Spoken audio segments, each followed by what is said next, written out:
బావా నీ బ్యాగ్ కొంచెం సర్దేవా, నేను వెళ్ళి రిలాక్స్ అవుతాను. రిలాక్స్ అవుతుందంట, లోపలికి వెళ్ళిపోయింది. సరే మనం రిలాక్స్ అవుదాం. అమ్మయ్య. అమ్మా ఏంటి? అవునా? అడుగుతానుండు.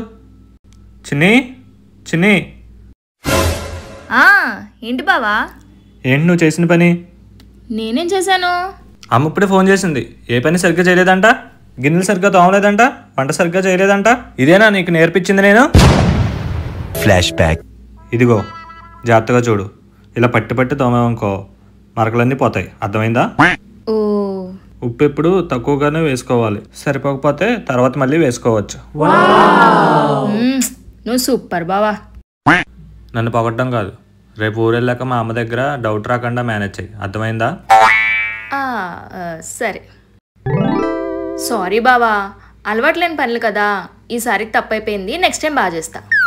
కావాలంటే మళ్ళీ అడిగి నేర్పిస్తాను, అంతేగాని మా అమ్మ దగ్గర పరువు తీకు. సరే బావా, అలాగే.